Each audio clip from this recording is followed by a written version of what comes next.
کہا جاتا ہے کہ کربلا کے اندر بڑے بڑے مصائب آئے، بڑے بڑے صدمے آئے، مگر جب اس ننھی سی بیٹی کی جدائی کا لمحہ سامنے آیا تو امام حسین کی آنکھوں سے آنسو نکلتے نظر آئے۔ 10 محرم کا دن تھا، چاروں طرف شہیدوں کے ڈھیر لگے ہوئے تھے۔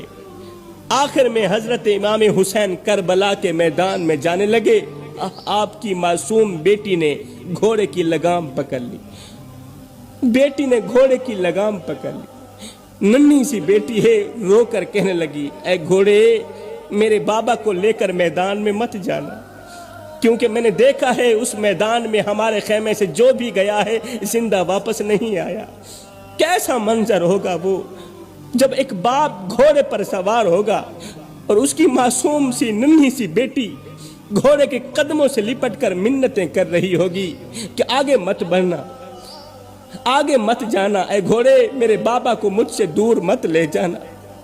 میرے بھائیوں، ایک طرف حق کا علمبردار باپ کھڑا ہے، دوسری طرف اس کی معصوم بیٹی کھڑی۔ وہ شاید جنگ نہیں سمجھتی، وہ شاید حالات کی سنگینی نہیں جانتی، وہ معصوم بچی ہے، وہ ننھا سا پھول ہے، وہ جنگ کے حالات نہیں جانتی، مگر اتنا ضرور جانتی ہے کہ جو بھی اس میدان میں گیا ہے زندہ واپس نہیں آیا۔ لکھنے والے لکھتے ہیں کہ امام حسین نے آخر میں اپنے بیمار بیٹے حضرت زین العابدین سے فرمایا کہ میری بیٹی کا خیال رکھنا۔ ذرا تصور کرو، ایک لمحے کے لیے سوچو میرے بھائیوں، ایک ننھی سی بچی جس کی پوری دنیا اس کا بابا ہو، جس کی ہر خوشی اپنے باپ سے شروع ہوتی ہو اور اپنے باپ پر ہی ختم ہوتی ہو۔ آپ نے دیکھا کہ بیٹی نے گھوڑے کے پیر پکڑے ہوئے اور کہہ رہی ہے کہ آگے مت جانا، یہاں پر جو بھی جاتا ہے واپس نہیں آتا۔ یہ منظر دیکھ کر امام حسین کی آنکھوں سے آنسو نکلتے نظر، کیونکہ اس شہزادی کو نہیں معلوم تھا کہ یہ حق اور باطل کی جنگ ہے۔ اسے نہیں معلوم تھا کہ کربلا میں شہید ہونے والوں کا مقام کیا ہوتا ہے۔ اسے کیا خبر تھی کہ تاریخ کا سب سے بڑا معرکہ اس کی آنکھوں کے سامنے برپا ہے۔ وہ تو بس اتنا جانتی ہے کہ جو بھی اس میدان میں گیا ہے وہ واپس زندہ نہیں آیا۔ پھر وہ مجھ سے باتیں نہیں کرتا۔ علی اکبر بھی گیا تھا، جب واپس آیا تھا تو وہ مجھ سے باتیں نہیں کرتا تھا۔ جو بھی وہاں جاتا ہے واپس آ کر مجھ سے میٹھی میٹھی باتیں نہیں کرتا، وہ میری طرف دیکھتا نہیں، اس کی آنکھیں ہمیشہ کے لیے بند ہو جاتی ہیں۔ پھر میں اسے آواز دیتی رہ جاتی ہوں اور وہ جواب نہیں دیتا۔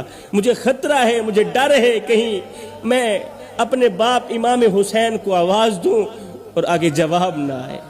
بیٹی کو اپنی بہن کے حوالے کیا، کہا میری بیٹی کا خیال رکھنا۔ یہ کہتے ہوئے امام حسین نے صبر کو اپنے گلے لگایا۔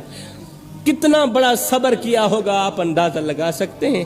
بسم اللہ پڑھ کر تلوار اٹھائی اور نکل پڑے میدان کی طرف۔ ایسا لگ رہا تھا جیسے صدیق کی صداقت، فاروق کی عدالت، عثمان کی سخاوت اور علی کی شجاعت حسین کے سر پر پہرا دے رہی ہے۔ ایسا لگ رہا تھا جیسے تمام فرشتوں کی نظر کربلا کی طرف لگی ہوئی ہو۔ ایسا لگ رہا تھا جیسے صبر نے انسان کی شکل اختیار کر لی ہو۔ امام حسین میدان کربلا میں اترے، آئے، بھوکا ہے حسین، پیاسا ہے حسین۔ یزیدیوں نے کہا علی اکبر شہید ہو گیا، حسین کی کمر ٹوٹ گئی ہوگی۔ پیاس نے حسین کو گھیر رکھا ہوگا، بھوک نے حسین کا حال برا کر دیا ہوگا، مصیبتوں نے حسین کو کمزور کر دیا ہوگا، مگر وہ نہیں جانتے تھے کہ حسین کی رگوں میں جو خون ہے وہ کس کا خون ہے؟ یہ علی کا خون ہے، اور علی کا خون بھوکا پیاسا ہو سکتا ہے مگر کمزور ہونے کا تصور بھی نہیں کیا جا سکتا۔